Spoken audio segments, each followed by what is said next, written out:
Hello, I'm Mary Madden. I'm the director of the Museum and Education Division for the Kansas State Historical Society. Welcome to our first ever virtual Museum After Hours program. I'm so glad you could join us. COVID-19 has changed a lot of things in our lives, and Museum After Hours is one of those. For the last 3 years, we've held monthly programs in our museum classrooms and had great speakers and enjoyed each other's company with coffee and cookies. Well, I can tell you we're going to continue to have great speakers, but I'm sorry, refreshments are on your own.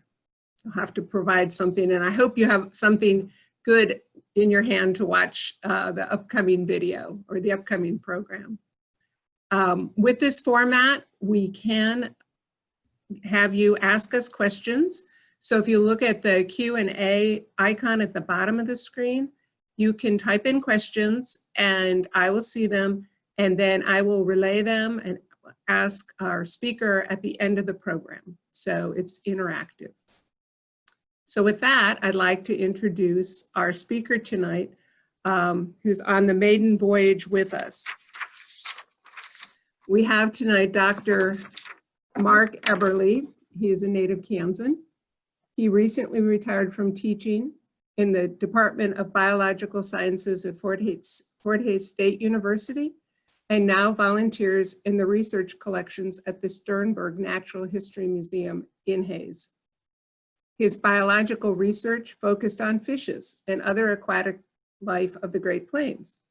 In addition to articles, he's published in scientific journals, he's published and co-authored books on the fishes of the Central Plains and Kansas fishes.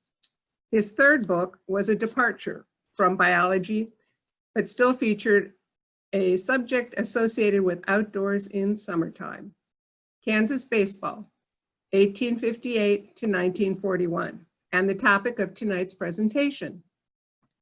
The history of baseball in Kansas begins in 1858, but no major league team has ever been based in the state. There have been minor league teams, but most of baseball's early history in Kansas through 1940 is the story of local baseball played in hundreds of towns across the state. This presentation will be an introduction to the people, places, and events associated with baseball in Kansas from 1858 to 1940. So please join me in welcoming tonight's speaker, Mark Eberle. Hi, Mark. Thanks. Let me get this going up here so I know what I'm doing. Dunk. No, I don't want that. There we go. Okay, thank you, and thank you for everyone that's out there listening in. I wish I could be there where I could also see you and interact with you, but life is what it is this year, and so we'll make the best of this and try and have a little bit of fun on a Friday evening during the summer in Kansas. And so I'm going to show you a series of slides with some images on there. You'll notice on some of them, the first time a source appears, it will be in blue down underneath the picture. So kind of highlighting some of the places that I've gone to look for images. Reading about baseball is fine and very informative, but also seeing images that were pertinent to what was going on at that time make it an even more enjoyable sort of experience. So I want to kind of be able to give a little bit of a shout out to some of those places where I've been able to get those images. And so as Mary indicated, I need to make a little bit of a disclaimer that I am not a historian. So sorry if that disappoints anyone, but I have a love of history, but I'm not trained as a historian, only as a biologist. And so I'll do the best I can basically to be a storyteller. There'll be some analysis and such in here, but it's mostly going to be along the lines of a story. And this is a story that pretty much reached every part of the state through its early history. Oop, I didn't mean to do that. Bonk. Okay, And so just to kind of give you a little bit of an overview here, I'm going to acknowledge that I'm coming to you from a natural history museum. So it's got history in the name, not quite the right history, but it's got history in the name there, where I'm still a research associate on a voluntary basis. And since we're dealing with the pandemic and stuff here, I thought it'd be nice to throw in a picture of the one baseball game in which major and minor league players, umpires, everyone was required to wear a mask. That happened during the flu pandemic in 1919 in California. And so you can see those players there that are wearing the masks, the cloth masks over their faces, managed to finish the game just fine. And so, in fact, it was a very high scoring game. It was like 10-9 or something like that at the end. And so mostly I'm going to focus on Kansas, though. Several of those players in that game in California happen to be native Kansans. But I'm going to focus on what happened in Kansas. And so I'm going to start off a little bit with kind of the origins of baseball, how things kind of got started, and follow that through a progression of the different types of teams. I'll throw in a few individuals from time to time, but as Mary indicated, not really anything about the major leagues. The closest Kansas has ever come to a major league team have been those on the other side of the border in Kansas City. So some in the 19th century, the Federal League had a team in Kansas City in 1915. And the Kansas City Athletics and the Kansas City Royals. Kansans like to claim them. A lot of people in the country think Kansas City is entirely within Kansas, but technically those ballparks were all on the other side of the state line. And so I'll kind of avoid that, but there are still a lot of good stories in Kansas that most people are not familiar with. So baseball is more than just the major leagues. So we're going to kind of go through some of that tonight. I'll throw in a few little milestones. I've got a few little quizzes to throw at you. We can see how you do with some of those. There's no points or anything like that. You can't get college credit for this, but we'll have a few quizzes on there just to kind of keep this a little bit interactive. And then I'm going to end up with a little bit about some of the historical baseball parks that still occur within the state of Kansas. And for me, historical refers to anything prior to World War II. So most of those are ballparks that were built during the 1930s, federally aided sort of projects like the WPA. So baseball, the first reports we have of baseball were not about organized teams. It was just people that would go out, they felt like they wanted to play baseball, and so they did. And so we have the very first one we know of for sure at this point. Things are always subject to change as we learn more in history. But the first one was Christmas Day in 1858 in Emporia, in which a lot of people were out just celebrating, doing a variety of things. We don't usually associate baseball with Christmas, but it happened. And so they were playing that and some similar sorts of games, and then they would argue about which one was really the best. And so baseball was still kind of taking root in a lot of places prior to the Civil War. And so they played a variety of games, one of which was baseball. And then we also have reports of games being played in Topeka in January 1860. Again, not an organized club, but simply people got together, they had some time, and so they thought, hey, the weather's good enough, let's go out and play a little bit of baseball. So a very informal sort of thing, but at the same time, it was still baseball. And so the picture up here, as you can see, Kansas Historical Society. I have a lot of pictures I've gotten from the Kansas Historical Society through the years. Now, the first teams that were formed came after the Civil War. And so these, I've got gentlemen's baseball clubs with gentlemen's in quotes. These were clubs primarily composed of people who owned businesses or held public office or worked at a school or something of that nature, where they could arrange to have their afternoon off.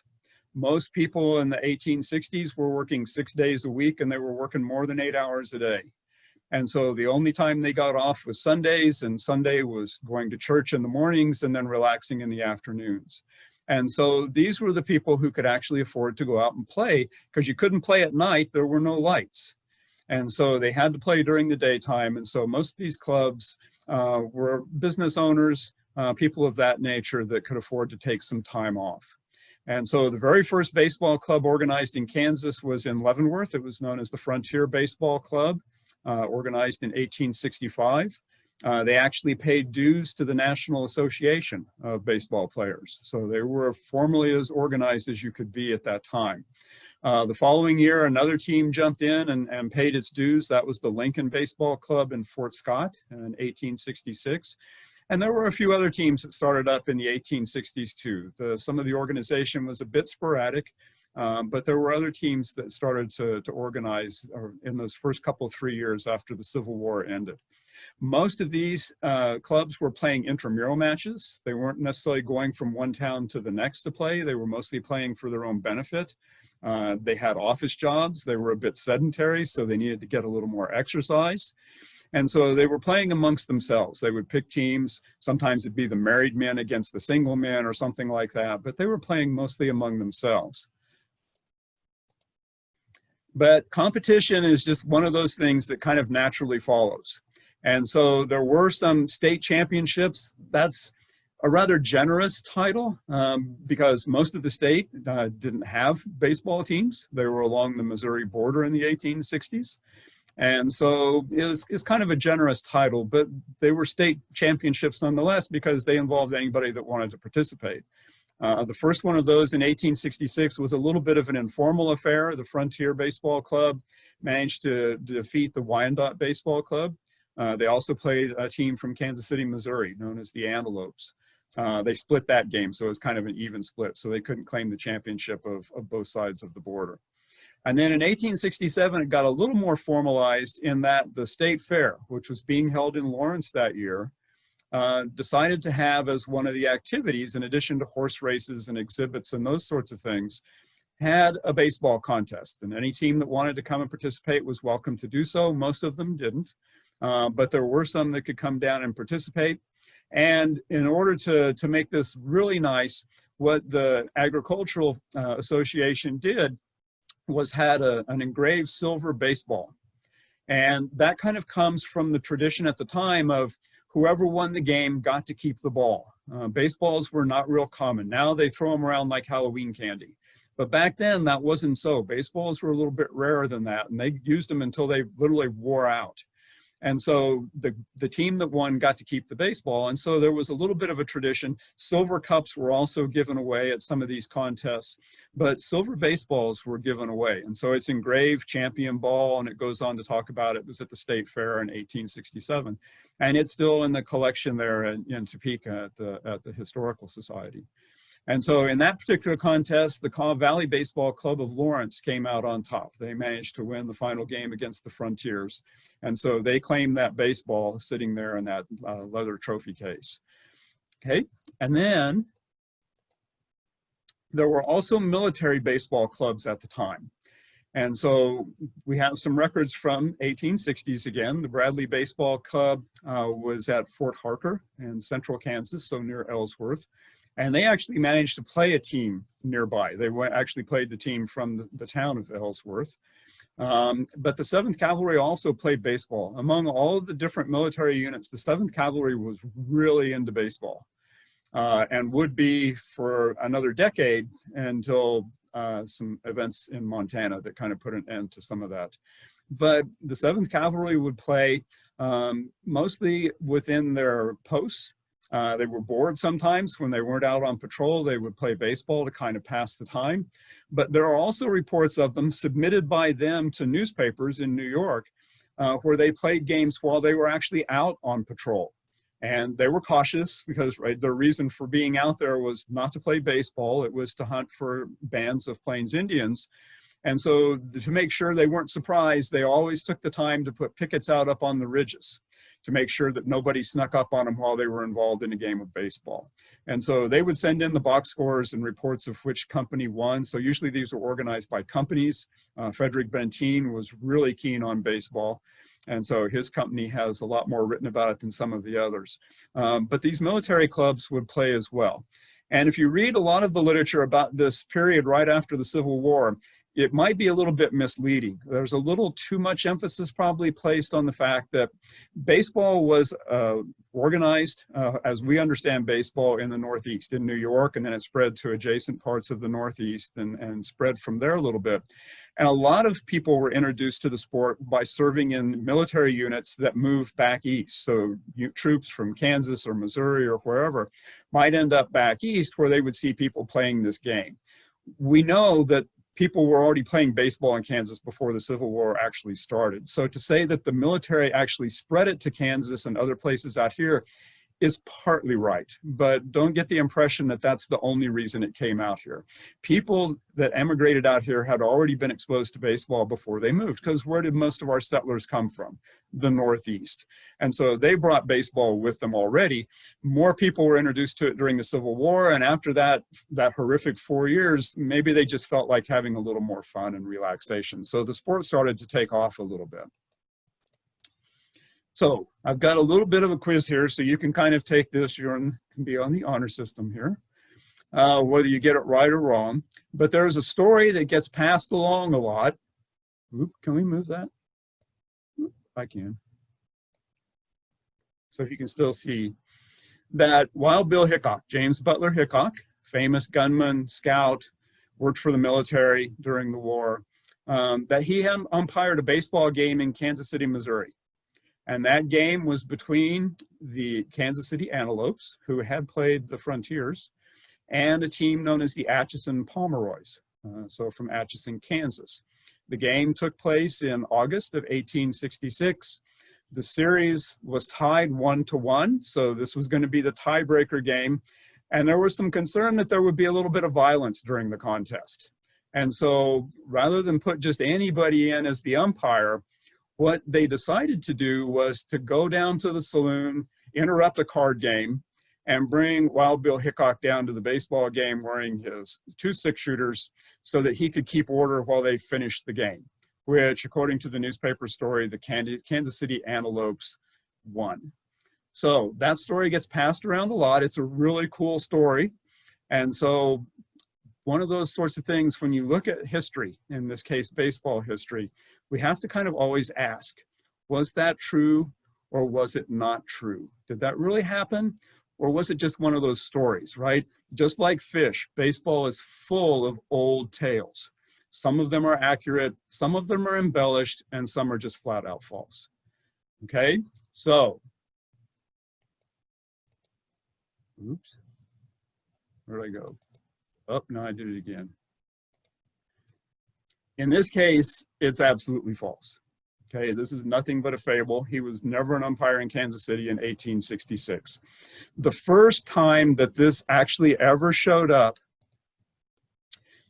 in a newspaper was 1927.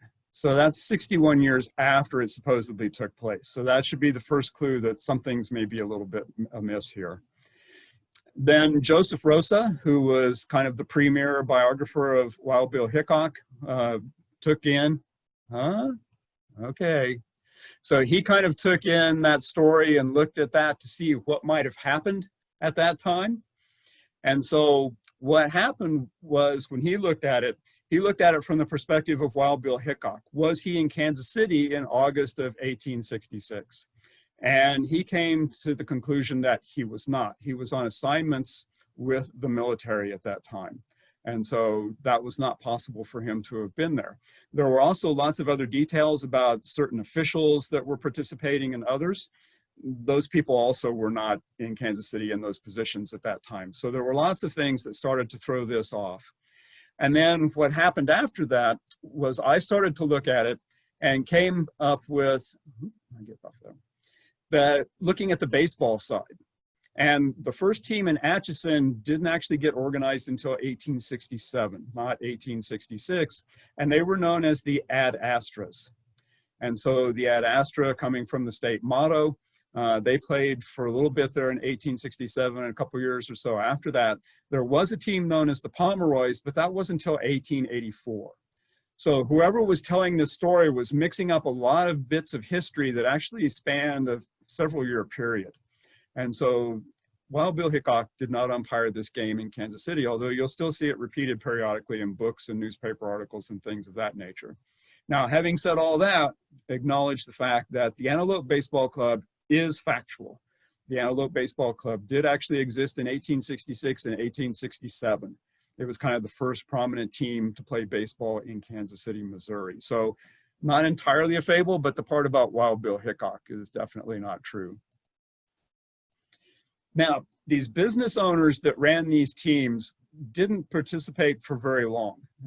After a few years, those types of teams started to disappear because their businesses, their political ambitions, whatever, really took precedence over playing baseball. And so it became harder and harder for them to stay organized and actually go out and play games on any kind of a schedule. And so what happened is we kind of make this transition fairly early on into what are referred to as town teams. And so the local community, this wasn't a high school team, it wasn't a college team or anything like that. The community would actually organize a baseball team, at least some members of it did. And these were very widespread. They were pretty much from one side of the state to the other as towns were established. Towns that haven't existed for decades had a baseball team back in the beginning. A lot of times, especially for some of the more prominent towns, the ones that ended up being county seats, for example, this was seen as a way to promote these young towns. And so they would organize this team because then if that team was successful, they could brag about their town on a regular basis in the newspaper. If you had a new building put up in town made of brick or something else like that that was considered important, you couldn't talk about it all summer long. But the baseball team was something that could be talked about throughout the season. And so it gave you a way to keep putting your name out there. And as you played other towns, those towns would write about your town when they played baseball together. So it was a way to promote these young towns. And the business owners who used to play the game, they became the sponsors because there was some cost with this. A lot of the teams would travel by train. Sometimes they could get special fares, but there was still a cost there. They had to buy equipment, they had to buy uniforms. They might even put up grandstands and fences around the ballparks. All of those things cost money. And so business owners would start to sponsor these teams to a degree in which they could actually have a team that was worthy of representing the town. You didn't want to send people off there looking all disheveled. You want them to have a nice, snappy uniform to wear when they went to another town in order to play a game. Now, as this kind of competitions heated up a little bit more, those original teams were pretty much amateurs. They might have had some support for their expenses, but they were pretty much amateurs. And some of those persisted for quite a while, but some teams started to kind of turn a little bit semi-pro. And that term is really kind of hard to boil down to just one thing. It gets used a lot in newspapers and such of the time, and even in books now. So semi-pro can mean several things. Perhaps it means that the players got paid a little bit of money, a 60-40 split of gate receipts, the winner taking 60%, the loser taking 40%, maybe with a cut given to whoever owned the ballpark. And so that gave them a little bit of money, but it wasn't a regular salary. Sometimes the teams just put together some money and had side bets. Everybody put in enough and you paid $25 a side or $50 a side or whatever it was, winner take all sort of a thing. So there was perhaps some money that was to be made on some of those circumstances. But there were also some teams that would occasionally hire some players. Now, they might just pay them to play baseball, but a lot of times what they did is they just gave them a nice cushy job in town as long as they stayed there and played for them that season. In particular, a lot of teams would try and hire a pitcher. Initially, pitchers threw underhand. Those gentlemen's clubs, they were basically playing slow pitch softball to a degree. And so without gloves or anything of that nature, but they were playing more like slow pitch softball with a smaller ball. But as pitchers were allowed to start throwing the ball overhand, and they could start curving the ball and throwing it at different speeds and all these sorts of things, then you really wanted a good pitcher on your team. And some towns could put together a team, but maybe nobody was really that good at pitching. And so teams might go out and hire a pitcher, but if you hired a pitcher, you also had to get a good catcher.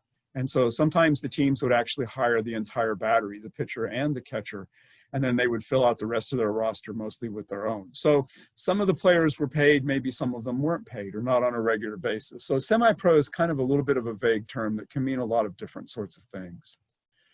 Now, taking that a step further, after you get these semi-pro teams, we go strictly professional. And some of these organized minor league teams, there were also professional teams that never joined a league. They played independently and just made money off their tours through different parts of the state or different parts of the Great Plains or wherever they went.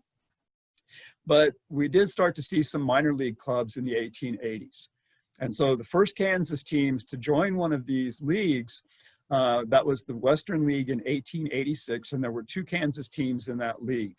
That was Leavenworth and Topeka. And so those teams played. There were two teams from Colorado that first year, Leadville and Denver both had teams. St. Joe, Missouri had a team. Lincoln, Nebraska had a team. And so there were some other leagues going on in the region at that time too, but those were the two Kansas teams. And the first 2 years that Topeka had a minor league club, they were pretty unique. They were kind of special sorts of teams worthy of note.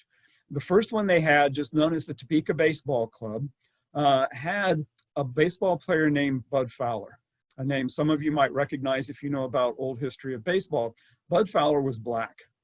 And so the team in Topeka, its first year, was an integrated team. He played second base for the team. He had played for some other teams. It was not the first team he had integrated. He also played for some all-black teams as well. But they had a second baseman who was black. And so there was an integrated team in the minor leagues in 1886 in Kansas. The following year, Bud Fowler moved on to other places. But the following year, Topeka did kind of okay, kind of middle of the pack, a little below 500 with their record. And so some of the locals got together and said, we're going to have a better team. We're going to put something behind this. And they brought in a team that was known as the Golden Giants. And they were the captain of the team. The one that ran it was Goldsby. And so the 3 Gs. And there's a cabinet card there that has the players, most of the players, not all the players on there. The thing about this team is pretty much every player who played more than just an occasional game or two either had experience in the major leagues or would have experience in the major leagues. So this was a really good team. It's considered one of the best. I don't know how you decide the best one, but it was considered one of the best minor league teams of the 19th century because all those players were just so good. And so some of them didn't stay very long in the majors. So they were kind of borderline as to their skills, but when it came to a minor league level, they were really good. And so Goldsby's Giants were one of the more prominent teams of the 19th century in terms of minor leagues. There were a lot of minor leagues that came and went over the years. This isn't a complete list of when there were clubs in Kansas. Topeka and Wichita had teams a lot of years. But when you look and kind of try and find some of the smaller cities that might have had one, a Leavenworth kind of place or even smaller, there are these little periods where they were kind of good for a while and then they would disappear and then they would come back and they would disappear. And some of those kind of make sense when you look at those dates there. 1902 to 1915, there were several leagues that had smaller towns in them. Some of them rather small towns, Clay Center, Abilene, Great Bend had teams in these minor leagues. But then World War I, right? So baseball kind of phased back a little bit as we went through World War I. And then we have teams starting up again after the soldiers return, and then the Great Depression and World War II hits. So we see another little gap where we don't have much in the way of minor league teams. Some, but not as many as we did in those other chunks. And then after the Second World War, we have another little batch of those minor league teams showing up. And after that, that's when teams started moving west. Kansas City got its first major league team in quite a while when the Philadelphia Athletics moved to Kansas City. The Giants, the Dodgers, those teams in New York were moving out to California. So baseball was starting to move west. It was real common to listen to them on radio and those sorts of things. And the minor leagues kind of started to fade a little bit. People could drive around and do lots of things instead of kind of being on foot all the time. So they had a lot more opportunities to go out and play. And so we did have a little bit of a resurgence, not a big resurgence, but here recently, Kansas City, the Kansas side of the border has had a minor league team, the T-Bones. Wichita did for a while, an independent team, the Wingnuts. They have now a AAA team, although they're not playing this year, but they have a team this year that's official, not an independent sort of team. And Garden City had a baseball team, a minor league team during that period, another independent team. And then there were a few others that popped up here or there during that period as well. And so we've kind of a little bit, and then we'll see what comes out on the other side of all this pandemic stuff. Okay, so one of the more prominent questions, the most widespread questions, if you talk about baseball in Kansas, one that you will get asked if you go travel around and you tell them you do Kansas baseball, you'll get asked this question. And so this question is basically, did Dwight Eisenhower play professional baseball under a fake name, under the name Wilson, and then lie about it so he could play football for Army, because Army was an NCAA team. And this would have been about 1909, 1910. And so there were minor leagues at that time, as I showed on that previous slide.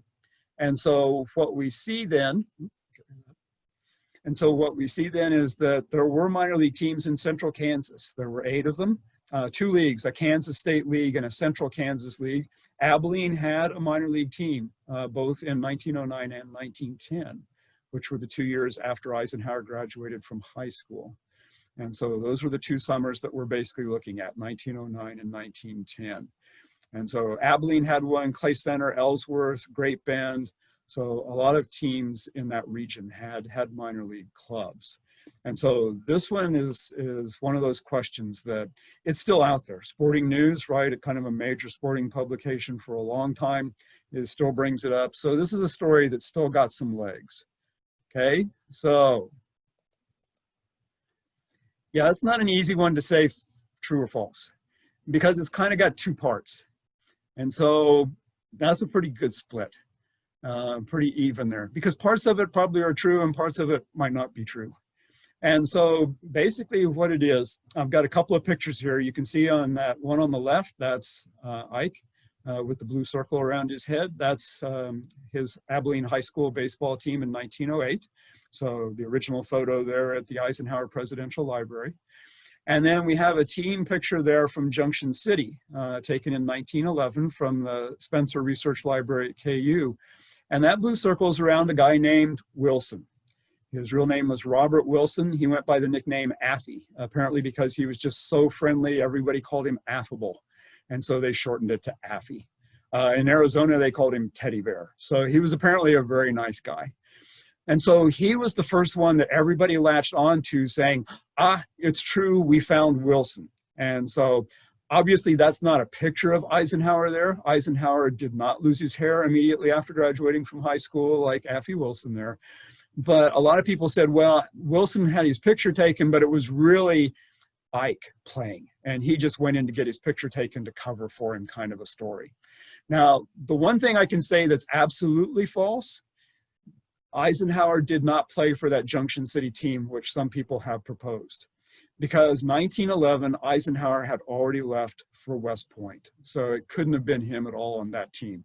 That is absolutely false. But there were other minor league teams.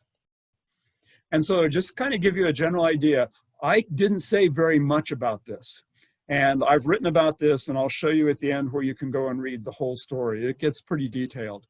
But in an article published in the New York Times shortly before this one is when he mentioned that he played in the minor leagues under the pseudonym Wilson. Then when he came back to Kansas a few days later to visit family in Abilene, he went on and explained a little bit more. And that's like the biggest thing he said about the whole affair. And so center fielder, absolutely true. He played center field for the high school team and for teams in town. He basically said, I just did it to make money. I wanted to go to school. My family didn't have money to send me to school. He actually had worked out an arrangement with one of his brothers where they were going to trade off. Each one would go a couple of years and then they would take off to work so they could send money to their brother who was actually going to school to help get him through. So this is before he knew he was going to end up going to West Point. And so he basically said, I just did it because it was another way to make some extra cash to help pay my way to go to college. But I wasn't a very good center fielder and didn't do too well at it. So he said a few other things, but this was really one of the longer things he was quoted as saying. And so to not go through all the details of this, you could spend a whole evening just talking about this one story. What I did is looked at all the possible scenarios, all the people named Wilson playing for those 8 baseball teams, those 2 summers, for example. Anybody else that might have been playing in center field and might have been Eisenhower and so on. And so what I basically boiled it down to is, it's very possible that he played. I have no reason to doubt him or not take him at his word that he played professional baseball. Now, a lot of players tried out for minor league teams and didn't make it. And that may very well be what happened to Eisenhower. I couldn't find any evidence of someone playing the entire summer for a minor league team that might have been him, but he could have easily tried out and not done very well, as he said. And so that's maybe is partly why he was a little bit hesitant to go into a lot of detail. How do you brag after winning World War II in Europe? How do you brag about not being able to play minor league baseball in your hometown? And so it's also possibly played for a semi-pro town team. There were a bunch of those in the area too that didn't get a lot of newspaper coverage, not a lot of detail anyway. So he might have also made a little bit of money doing that too, both of which would have made him paid to play baseball. The second side of that question though, and the part that makes it harder to really interpret, is that everybody has assumed that the NCAA banned people from playing summer baseball. And if they did, they weren't allowed to participate in collegiate sports. And that is not true at this time. The NCAA was established under a different name in 1905. It became the NCAA in 1910. And when you look at the report of their annual meeting in 1910, this is in December, so this is just a few months before he left for West Point, before Eisenhower left. So this was the current standing of things. The NCAA actually did a survey of the colleges that were members, because it was up to each school to decide who was going to allow collegiate sports to have people that played summer baseball and which ones were not going to allow those people to play collegiate sports. So it was an individual decision. It was not the NCAA's decision. And they went through actual formal debates about whether they should take that on or not at this time. And so they did a survey, and most of the schools said, we don't care. Now, if you tried to bring in Christy Mathewson to be a pitcher on your college team, that might have raised some questions. But for some guy from Abilene, Kansas, that didn't matter. And so to assume that he had to lie in order to play for the Army football team is making an assumption that has no foundation. So if you want to say that, you're going to have to come up with some evidence to suggest that he might have actually done that. And so just as kind of a close to this is kind of what Captain Pierce said. Captain Pierce from the U.S. Army, he had been at West Point. He had been transferred by 1910. But he was the president of the NCAA, widely respected. He was the president of the NCAA for years. He took a little break during World War I, not surprisingly, but then he came back and was president again. So this is the guy from the U.S. Army telling us that the question of summer baseball is still there. Do we let them play collegiate sports or not? And his statement as president was, this association does not frown upon the playing of this game for money by students, but we don't want them to lie about it. So if you were going to be Eisenhower, the thing you weren't going to do was lie about it, because they didn't care if you actually had done it. Okay, most of the teams I've been talking about so far have been made up mostly of white players. I did mention Bud Fowler earlier, but most of those teams were made up of white players. And so there were also teams that consisted of black players. And so they started almost as early as the white teams did. Segregation was widespread across the country. It wasn't just in the South. And so the first teams in Kansas that we know of so far were in Leavenworth and Lawrence, two of the first cities to have white baseball teams also. They actually played each other in 1868, so they were doing intercity baseball as well. Most of their opponents would be other black baseball teams. Sometimes when you got out into rural areas away from like Kansas City or Wichita, they could play the smaller towns because they were just playing for fun. There was no real risk in that. But they didn't often play the white town team in the same city they were from. It happened occasionally. It didn't always go that well. And so it didn't happen a lot in these early days. And so these teams were playing, these segregated teams were playing side by side with the white teams. Now, having said that, there were integrated town teams. It wasn't just the minor leagues, as I'd mentioned before with Bud Fowler. And the first one we know of so far was in Wichita in 1874. El Dorado had arranged to play the Douglas Avenue 9. And when they got there, a couple of the players for the Wichita team were gone. And so they didn't have 9 people that knew how to play baseball to put on the field against El Dorado. So what did they do? They went to the local black team and picked up 2 of their players. And so they played, so there were 7 white players and 2 black players on that team. So that's the first instance we have of an integrated town team in Kansas. Now, there were a few others that would come from here or there. As you went through, they were rare, but you can find them. One of the more interesting ones was in Fredonia, down in southeastern Kansas, a small community in southeastern Kansas in 1900 and 1901. And what they had was a team, but they needed the pitcher, right? I mentioned earlier that pitchers were kind of in short supply. If you wanted to go around and beat up on the other communities in your region, you had to have a decent pitcher. And so what they decided to do was hire a pitcher from Humboldt, Kansas, also down in southeastern Kansas, near Iola and Chanute. And his name was Albert Rager, but he was just called Pomp. A lot of times the newspapers didn't give you first name or last name, just Pomp. When they finally hired him and he came up to Fredonia one year, the newspaper just said, Pomp is here, play baseball. And so he was well known in southeastern Kansas because he was a good pitcher. And so they hired him to play for them in 1900. They sent some people down there, visited with him, made arrangements for him to come up and pitch for him that summer.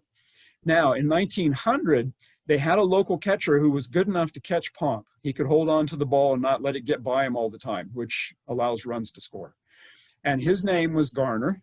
His first name was Charles, but he went by the nickname of Chalk. Everybody had nicknames back then. So his nickname was Chalk. And Chalk was a local from Fredonia. He also happened to be black. And so Fredonia had a white team with the two most important positions being held by black players, one local and one brought in from Humboldt to pitch. The other thing that makes that team interesting is back in those days, they had what was called a captain, who actually was a player, usually like a player manager today. He would actually wear a uniform and he would play one of the positions, but he made all the decisions during the game about shifting people in positions, having somebody else pitch, those sort of decisions that a manager makes today. When they referred to a manager back then, what they were talking about was more of a business manager, someone who would arrange the games they were going to play, arrange for transportation, any of those sorts of things. And so in Fredonia in 1900, the manager of that team was Chalk Garner's father. So this is a white team that had a black pitcher, a black catcher, and a black manager. And that just didn't happen. I mean, that's just extremely rare.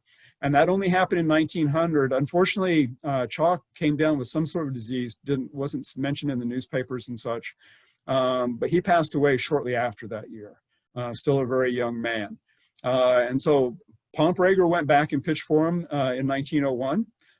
That was probably a little bit more interesting at the end of the year because they managed to play 2 games with the minor league team in Kansas City, the Kansas City Blues. They would go barnstorming. Most of the players would stay together and take the team around and make some extra money because they didn't have any other way to make money except playing baseball in the summer.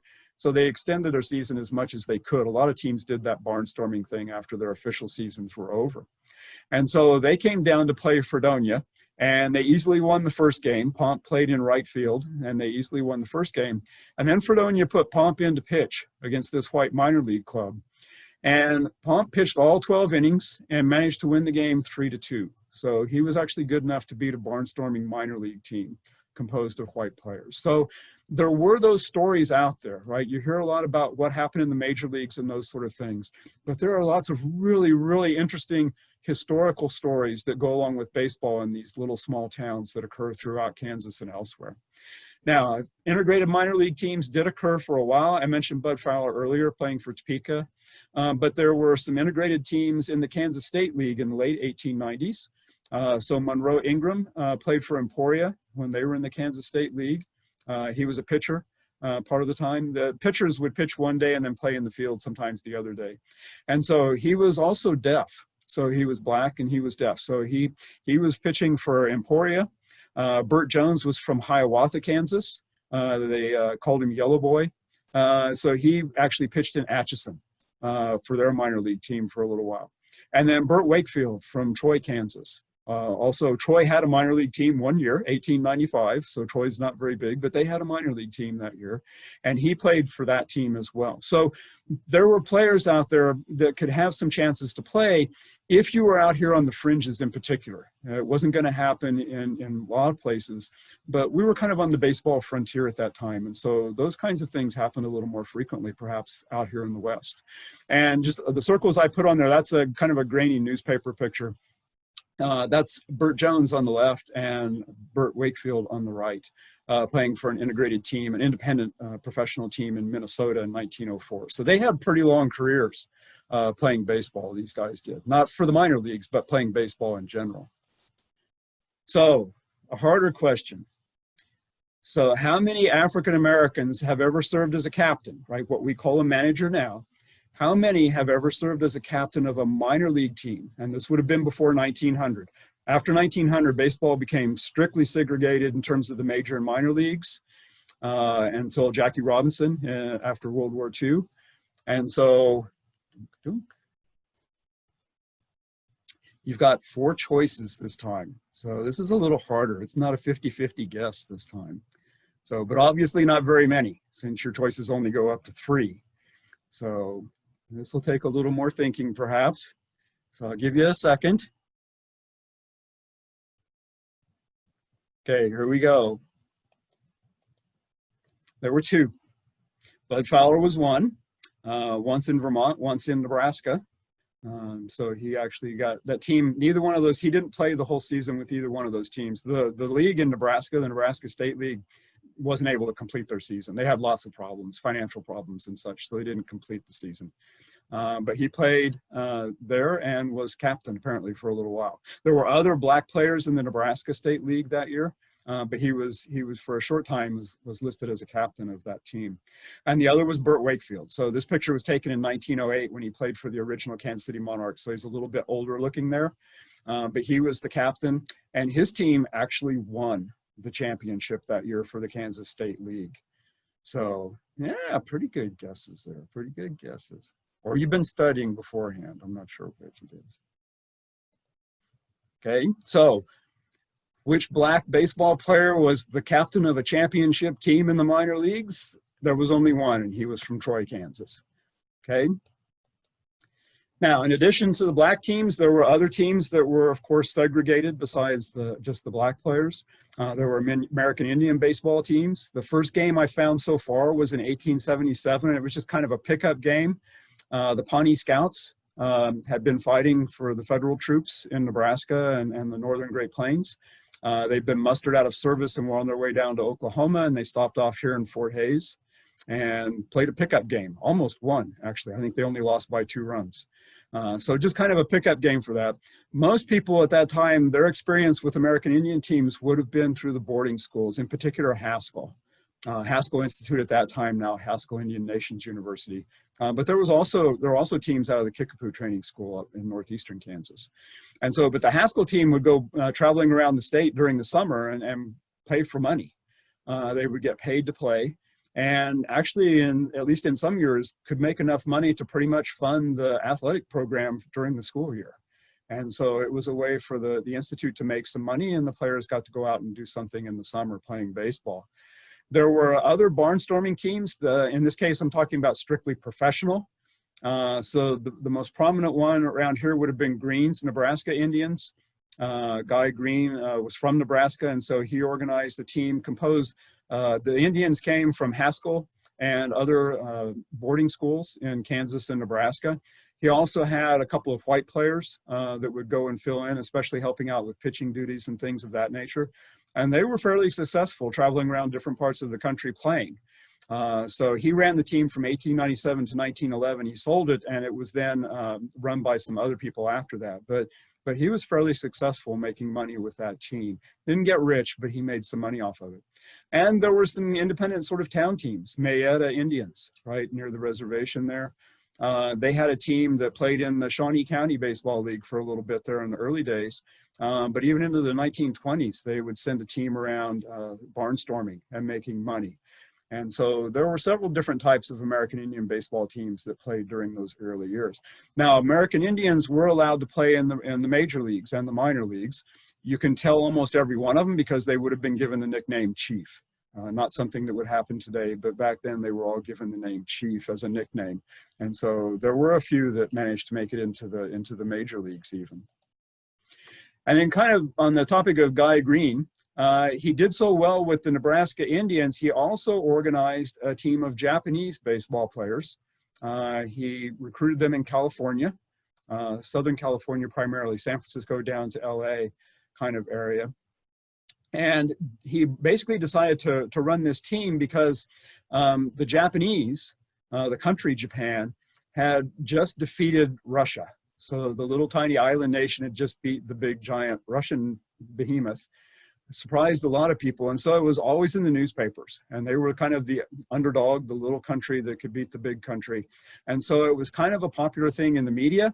So he decided to take advantage of that, for better or worse about his ethics, but he decided to get a Japanese team together and go out and barnstorm like the Nebraska Indians did. And the Nebraska Indians were still going at this time under his direction. And so he brought in these players, some of whom were pretty good. Some of whom were going to have trouble doing well against a good town team, semi-pro sort of town team in particular. And so he did have some other players on this team, just like with the Nebraska Indians. He had some white players, he had some American Indian players that would travel with them. So the team could be about half Japanese and the other half would be white players or American Indian players. And the first game they played was actually in Kansas. So they were from California. He brought them back to Nebraska and trained them with the Nebraska Indians and some of the people he had working for him there. And so they headed south into Kansas, and their first game was scheduled with the high school in Frankfort in northeastern Kansas. And part of the reason he did this was he thought a high school team will be a good chance. He thought he knew who his good Japanese players were and who his kind of mediocre players were, the ones that were going to struggle more. So he thought this is a good chance to put them all in there in real game situation and see what's what. And so he put them all in there and let them play. About halfway through, the high school team was winning. They weren't blowing them away, but they were winning. And so he brought in some of the other players to finish out the game. And then this happened in April 15th, 1906. So at least a day and a month, most of us are familiar with for other reasons. But the value in this one in terms of a historical footnote, if nothing else, that was the first game ever played by a team of professional Japanese ball players. And so all the teams in California, the teams in Japan were all amateur. And so these guys were being paid. So the first professional Japanese ball players actually played in Frankfort, Kansas, playing the high school team in 1906. Others would go on to play for other teams after that. Of course, Japan, baseball is a big deal in Japan, just like South Korea and Taiwan and other places. But this was the first time that professional Japanese baseball players actually took the field. So another first for Kansas. And then we had a little bit later, we had Mexican-American baseball teams.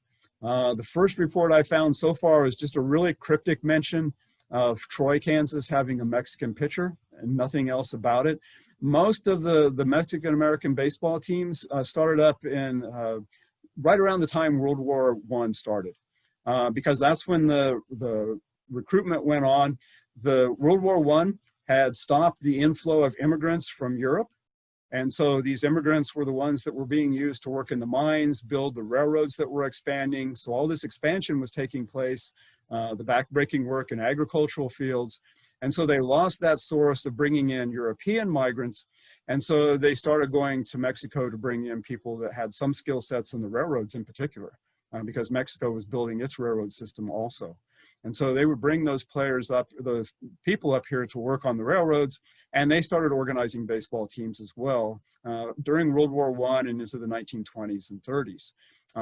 There were a few Latino players that made it to the minor and major leagues, but all the way up through 1945, there were only 55 Latino players in the major leagues, and most of them were Cubans. They were not from Mexico or other countries. And so they were mostly segregated too during this period. The one thing about this too is that baseball really became a very much of a community affair. It was like a festival at the church or something of that nature. It was something that kept the community together. And so that kind of transitioned after the Second World War into softball, because the advantage of softball is you can have older players. So you could have a father and a son perhaps on the same team. You could have women's teams participating. And so it just made it easier to incorporate as part of a community affair.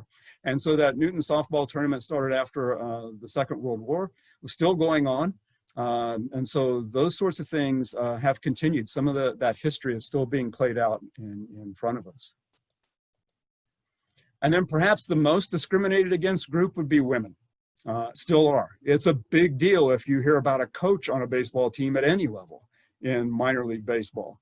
And so they've been the most discriminated against. They've been told they can't do it. They can only play softball and so on. And so they did play baseball though, and they're capable of playing baseball. And so the independent team started very early in the 1870s. They didn't get a lot of press because the press was run by men and they didn't take it seriously. So they didn't put a lot in the newspaper about it. Mostly it was just astonishment that there was actually a women's team in town, would be about the extent of some of the newspaper coverage. So there wasn't much. But some of the colleges started organizing intramural teams. They wouldn't travel from one college to the next initially to play baseball. Washburn was the first in 1886. But then there were some others. Baker had a team, Kansas Wesleyan and Salina had a team. So other colleges had teams. The interesting thing is, it wasn't until after the turn of the century that the state colleges actually started having women play baseball. So it was the church-affiliated schools that started playing baseball with the women's teams. And the closest we came to ever having an early women's baseball league was in 1911 in Pottawatomie County, so over kind of near Manhattan, Wamego area. And so this was kind of just, it wasn't a formal league. There were no officers or any real organization of that sense. But the way it happened was the women in Wamego were going to try and do a fundraiser to get some, I think, park benches for the city park in Wamego. So they decided they would have a baseball game. And the girls, meaning the unmarried female players, would play the ladies, meaning the married baseball players. And so they would play a game and people would pay and they would come and watch and have a good time. And a lot of people showed up. And so what happened was some of the girls, high school kids primarily probably, in those other towns saw this going on and said, well, why aren't we doing that? And so it was just a real grassroots sort of movement. And what they ended up doing, even though it was rather informal, they played home and home series. So Westy would go down and play Wamego, and Wamego would go to Westmoreland and play a game there. And so they would trade off those games. So everybody didn't play the same number of games. Some of them just did a couple and they said that's good enough. But you can kind of see if you had to keep a standings, the boys that were playing, the men's teams that were playing at that time in the region also didn't have a formal league, but they were still recording the standings in the newspaper. And so that's the closest we came to having a women's baseball team. And then softball started really coming on and girls teams were pushed. You can't play baseball, you're going to have to play softball because you're not a guy. But there were also professional players. And so most people, if you ask them about professional female baseball players, would bring up something about a Tom Hanks and Gina Davis movie. The professional baseball teams that were organized during World War II and continued playing into the 1950s. But there were professional female baseball players before that as well. They didn't have leagues like they did in the 1940s and 1950s, but they went around and played. And one of the female baseball players, a Kansan that I've written about, her name was May Arbaugh. She was actually born in Independence, Kansas, but her family moved to Kansas City when she was still a child. So she kind of grew up in Kansas City, both sides of the border. She lived on both sides. And she had a career that ran from 1899 to 1929. She says she actually started a little before that, but I couldn't find any evidence to confirm it. So being conservative, that's a 31-year career in professional baseball. That's pretty good by anybody's standards. Initially, she used the name Carrie Nation. I think she was probably asked to by the person that was running the team, because the real Carrie Nation was in the newspaper a lot. And so this was going to attract attention. Watch Carrie Nation play first base. And so most of the teams that she played for were what are known as bloomer girls teams, because they wore bloomers. Not a whole lot different actually than men's uniforms, but they were bloomers. And they would go barnstorming around the country. Most of the bloomer girls teams were about half female, half male. Some of them had virtually no female players on them. They were just a real sham. But there were some legitimate ones that would have half the team female baseball players. There were some famous ones, of course, in Kansas. Smokey Joe Wood got his chance to go play professional baseball because he joined a barnstorming team of bloomer girls when he was living in Nest City, Kansas, and played for part of the summer with them before he went on to pitch in the major leagues. And so she played for a lot of those kind of teams, but she got to travel all over the country, literally from coast to coast, even to Cuba. And so she got to play all over the place, something most men baseball players didn't get to do. And one thing of note too is she played for a team called the All Nations team in 1912. This was a team founded by J.L. Wilkinson, who some of you may recognize. That's the person that founded the Kansas City Monarchs in 1920, helped establish the first Negro National League that was successful. And so he was from Iowa. And before that, earlier in the 1900s, he had played baseball himself. He pitched and occasionally played other positions. He also formed or managed a bloomer girls team that ran around a little bit in the region. And then he decided to organize an all nations team in 1912. And it was called All Nations because it was integrated. Multiracial, multinational team. So there were white players, there were black players, Japanese players, Cuban players. It was a really integrated team. And the very first year they went out and took the field, he had May Arbaugh playing first base. So it was not only integrated racially, it was integrated based on sex as well. And so she played first base that entire first year. And then she went on to play for other teams after that first one. He went all males after that. And so, and as this went along, you'll notice there, it's kind of grainy in that picture, but those female baseball players there in 1917 are not wearing bloomers. They're wearing regular baseball uniforms. About World War I, a lot of the female baseball players said, the heck with this. We can play baseball and we're not going to wear bloomers. We're going to wear the same thing that the men wear. We're going to use the same gloves that the men use.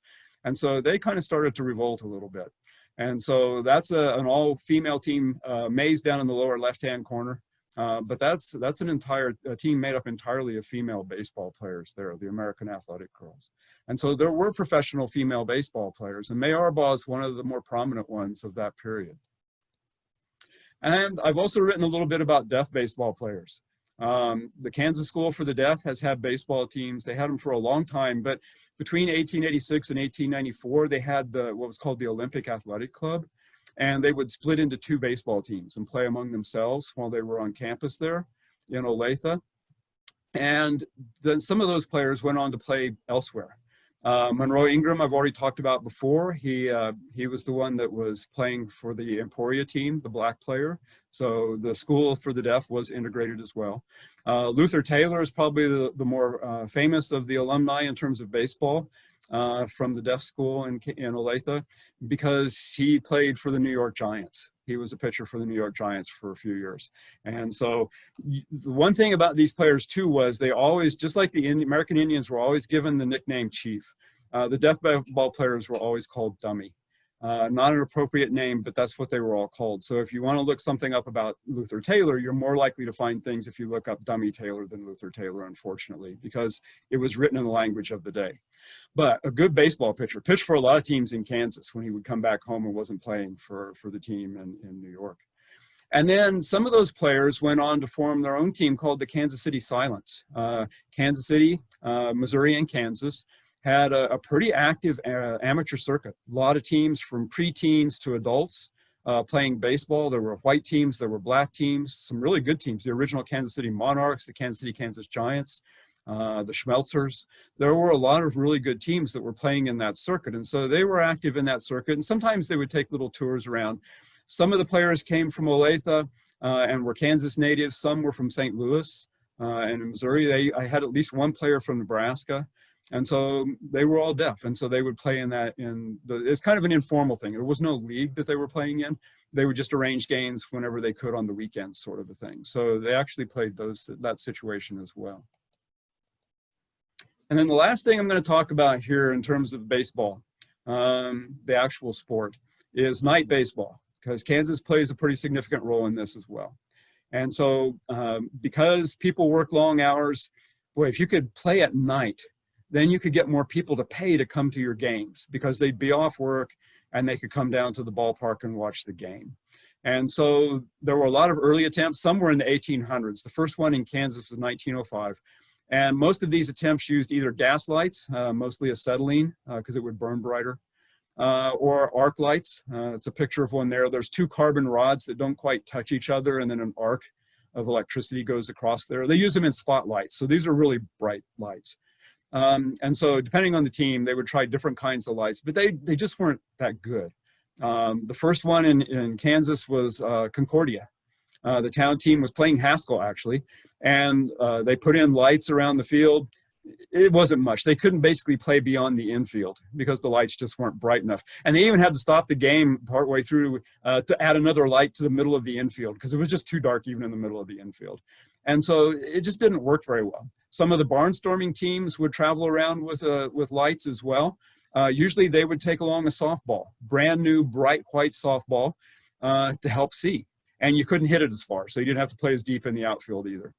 And so there were some barnstorming teams. Some Bloomer girls took those lights around. The Cherokee Indians from Oklahoma, a barnstorming team of Indians, would come up and play. Dwight Eisenhower actually played a night game against the Cherokee Indians, played center field with really primitive lights and did pretty well according to the newspaper. And so there were early attempts to do that. But when baseball actually took off was in 1930. Playing night games took off in 1930. And so here's your last quiz question. So you've only got 3 choices this time. The first night baseball game, official minor league baseball game, was played under permanent lights in 1930. And it was one of those contests. Either the Kansas City Monarchs were playing at Arc City, then Wichita was going to play at Des Moines. So the Wichita Aviators was a minor league team playing the Des Moines Demons, or the Muskogee Chiefs were going to play in Independence, Kansas. So not Independence, Missouri, but Independence, Kansas, down in southeastern part of the state. And they were going to play the Producers. After the Second World War, while you're taking time to vote, The Producers was the first minor league team for Mickey Mantle. So that was his first minor league club, was the Independence Producers after the war. Okay, so one of those three, and it happened in 1930. So it's the first official game. And it's Independence gets the win. The Kansas City Monarchs were going to play at Arc City, but it rained that day, and the lights were not permanent. They were mounted on trucks, and so not really permanent lights. Wichita did play in Des Moines, and the reason they didn't come in first is because Des Moines opened the season on the road, so they weren't playing at home, and Independence was. And so Independence got to host the first night game against the Muskogee Chiefs. And so that's the first minor league game, very good. And so that was the game that mattered. Now, all of those ballparks were playing under lights. And what it turns out is that some of the minor league teams were independent. They weren't associated with a major league team like most of them are now. Some of them were and some weren't. And in the league that Independence played in, half the teams were associated with major league clubs, and the major leagues refused to have anything to do with night baseball. They didn't want to mess with it at all. And so their teams did not get to put lights at their stadiums. The independent teams, the other half of the league, went ahead and put in lights. And it's probably not hard to guess which group of teams made the most money that year. It was the ones that had the lights. And so Major League Baseball started to catch on when they started seeing all these minor league teams doing it. And those Major League games started in 1935. So they were kind of slow, but Cincinnati finally played a night baseball game in 1935. And then just to give you an idea, there's a picture from the museum in Independence. So I believe that was a game that came after that first game, but one later that summer. So that's what it looked like playing baseball under the lights in 1930. What's on the right there from the Spencer Research Library, that picture is floating around a lot of places. That's one of the trucks the Monarchs used. And so they had several of these trucks, and they'd telescope up the poles with the light fixtures on the top. And then they had a giant generator. And that generator would provide the electricity to all those lights that were placed around on these trucks around the field. They'd put a white tarp across the fence to kind of help with depth perception a little bit. And so they would run those up there. The problem was some of it, if you were in the outfield, the cables weren't quite long enough. And so you had to watch when you were running across the outfield. You might trip over one of those light cables. Interesting footnote about those light fixtures there on that truck. As more teams through the 1930s, I mean, this was really important. It allowed the Kansas City Monarchs to stay solvent during the Depression because it brought people to the games. They hadn't seen a night game before, and they got to watch the Kansas City Monarchs, who were well known at that time. And so once all these parks started putting in lights, the Monarchs didn't need to spend all the effort and money to travel around with those trucks anymore.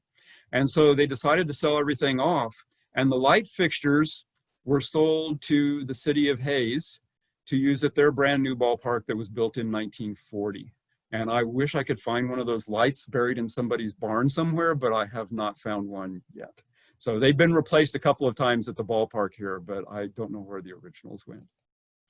And then lastly, I'm gonna stop this where I started this. As I said at the beginning, I'm actually a biologist, not a historian. But I do love baseball. I grew up in the suburbs of Kansas City. I rooted for the Kansas City A's, and they were horrible. But I rooted for them anyway because I was a kid and it was baseball. And they were the home team. And so I had an interest in baseball. But Hayes, as I said, has a ballpark that was built in 1940, WPA ballpark. And the grandstand's still there, a limestone face, concrete seating area kind of a situation down in the city park. And so I wondered, what's the oldest ballpark in the state? Is there anything older than that? You know things about other ballparks, perhaps like Fenway in Boston, built in 1912 originally, Wrigley Field in Chicago in 1914. Where does Kansas fit into that pattern? I was just curious. And so I started looking around, trying to look up newspapers. Newspapers.com now has pretty much the entire collection, it seems like, of the Historical Society posted now. Looking for those sorts of things, I went on Google Maps and went to like all the county seats in the little counties and just scanned for the baseball park, and then went to Street View to see what the grandstand looked like and those sort of things. And what I found was that there were 10. I found 10 ballparks built before the Second World War, and there are now 8. So 2 of them have been torn down since then. And I started this in 2014. So not that long ago. There were 10, now there are 8. This was the first one to come down. Unfortunately, because this is the one where that night game was played. So there was some history that went on here. It wasn't just an old grandstand. The first minor league night baseball game was held in front of this grandstand. Mickey Mantle's first season in baseball, professional baseball, was played in front of that grandstand. And so it's kind of unfortunate that it was torn down. The one in Wichita also was recently torn down because the minor league teams won't play in an old stadium. They want a brand new one. It's got to be more like a sports bar than a baseball stadium nowadays. So the old ones don't do. And so that one came down. So there are still 8 of them though in the state, which is nice. And so what I was hoping to do was put together enough information that locals that wanted to try and preserve those old historic structures would have kind of a head start on putting the information together, writing about the people that played at these fields and how they went about building grandstands and those sorts of things. So maybe they can help preserve some of these other ballparks that are out there. And from that, I asked questions, people asked me questions. And so I had to keep looking things up. And pretty soon it's just like, okay, I'm just going to write all this down. And that's how the book came about. It was purely an accident. So this one unfortunately is gone, but there are still some really nice ones in Kansas. And I'm one of those people that travels around the country, not this summer, but other times to go look at old baseball parks. And if I can, go to a baseball game, especially if they use wooden bats. I really don't like aluminum bats. Ping is not a sound that should be heard at a baseball park. It's just wrong. But there are some really nice ones in Kansas that I would rate as good as any in the country. This is one of them here in Junction City. The city just a few years ago spent some money and renovated the place. All wooden seating, painted the traditional green, wooden roof like it's supposed to have, netting in front to keep you safe. And then the exterior is completely faced with native limestone at a local quarry. They picked it up.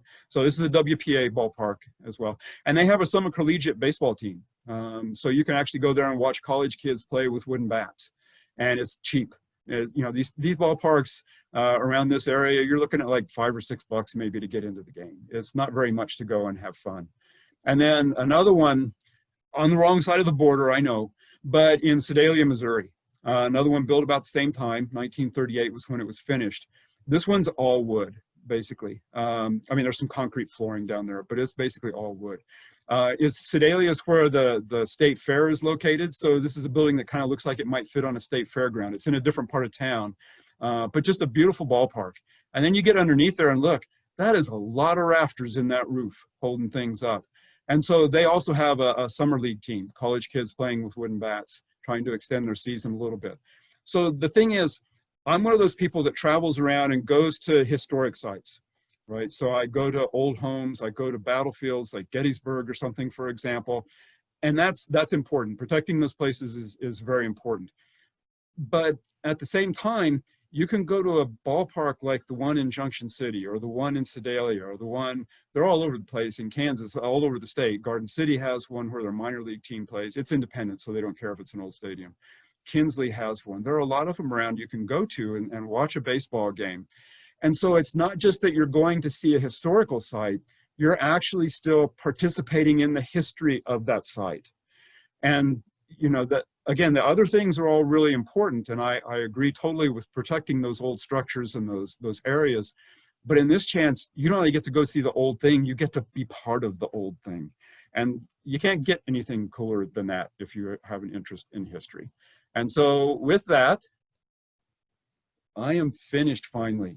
So if you need to, I've got the link. I know the Historical Society's had that posted up too, with the full that doesn't a www, but the HTTPS value there.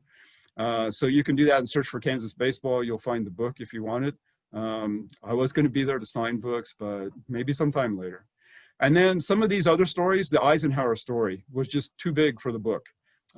So some of those other stories, the integrated minor league teams, some of those sorts of things are in these separate monographs. So I just refer to them when people ask me, they're extra chapters. And these are all free. So the university, the Forsyth Library here at Fort Hays, posts them for free. And you can go there and download any of them. They're just PDF files. So it's basically part of the university's mission for education, right? It's a public service. And so you can go there and download any of those that you wish. And so you can read them on your computer, you can print them off, whatever you want to do. I still like holding real books myself, but you can do whatever you wish with those. So you're welcome to any of that. Okay, so Mary, it's your turn again. Hi, I'm here. We've had several questions, and before I ask the questions, I want to just say I think you're a walking encyclopedia, and I think you can safely call yourself a very good historian. So we have a couple questions. What is the history of the Lawrence Stadium in Wichita? Lawrence Dumont Stadium is the one that was torn down, unfortunately. And so it was built in 1934, and it kind of had some renovations done to it. It wasn't enclosed on the outside initially and some things of that nature. But it was built basically to do the National Baseball Congress. Dumont, Hap Dumont was basically said, look, the old stadium burned down. If you build me a nice one, I'll bring in some money. And this was the Depression, so who's not going to want some money?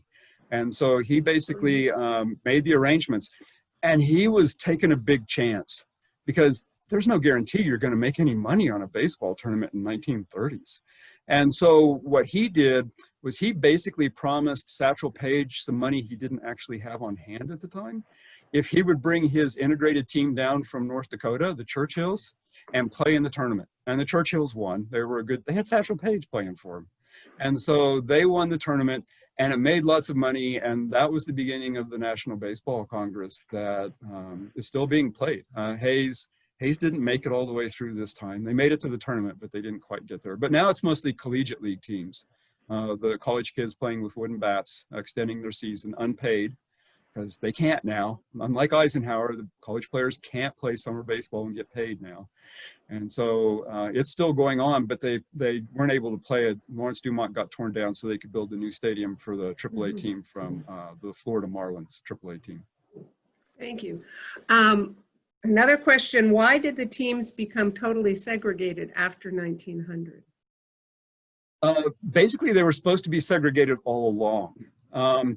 Segregation was just pervasive in life in general. It wasn't just in baseball.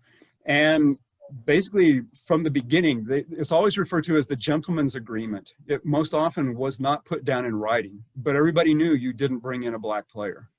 And so there were a few of those kind of independent minor league teams in the 1800s. Minor league system was different in the 19th century. What we now think of as the minor league started in 1901, 1902. And so that's where it became a little more formalized in a sense. Not all of them are associated with major league teams, but it became more formalized. And then it was just strictly forbidden at that time. A couple of times a player that was very light-skinned, it was really all by appearance. The Cuban ball players, it's because they look black. And so, there were even stories about Babe Ruth. People didn't like him, so well, that's because he's black. Look at him. And so it was all about perceptions. And the rule was you didn't get to have one. And Kennesaw Mountain Landis was not about to let that change. But then he passed away, and after World War II, that's when the floodgates kind of opened up again to where it was allowed. It was kind of some independent renegade kind of leagues that would actually be the integrated ones, and sometimes not even for the entire season. Because a lot of the players, the story is that Bud Fowler, playing second base, wore little wooden slats on his shins because the white players would go in with their spikes up trying to hurt him. He'd get hit more often with pitch balls than some of the white players. So it was done, but those guys, they deserve a lot of credit for what they had to persevere in order to try and play baseball in the minor leagues or on any white team. Excellent. Well, we have just two more questions. Okay. And when were baseball gloves used? They weren't used at the beginning, but the ball was pitched underhand. It was a little bit softer kind of ball. It was small, but it was still a little bit softer. And then they gradually came on. Catchers started wearing gloves, not necessarily big mitts, but they started wearing gloves because they were always breaking fingers or dislocating fingers. It just hurt. When they could start throwing overhand, it hurt. So they started doing that and padding. So it gradually became more and more that players were wearing them through the late 19th century. And now they're like the size of a bushel basket. The outfielders wear a glove that could catch a whole sack of potatoes. And so they've changed even in recent years. They've continued to change. They've gotten bigger, and so things are always progressing or changing. Maybe it's not right to say progressing. Well, the last question is, of all the nicknames of players that you know, do you have a favorite? I don't know. There were so many. Obviously, some of them are just wrong, right? No. Chief, dummy, those are just nicknames that never should have happened and should not happen now. But, you know, I guess in part, I don't know that it's because it's the word itself, but I spent a lot of time with Pomp Rager. And like I say, anybody that can be like Cher as a black baseball player in 1900 and just go by a single name, that's something. And so I probably picked that one just because I got so got to live with him for a while and just appreciated what he was able to accomplish in very trying times for him as a black man. Wow. Well, thank you. And I hope people take advantage of this book. It's wonderful. And you have done a great job with our first virtual museum after hours. So the other speakers are going to have a hard act to follow. This program has been recorded. And so if you want to watch it again, you can watch it on our YouTube channel in a few days. I'd also like you all to tell your friends. And the nice thing about doing a virtual program is that your friends can be anywhere in the world, no traveling required. And please register for our next program, which is Dr. Jeff Babb with the U.S. Army Command General Staff College.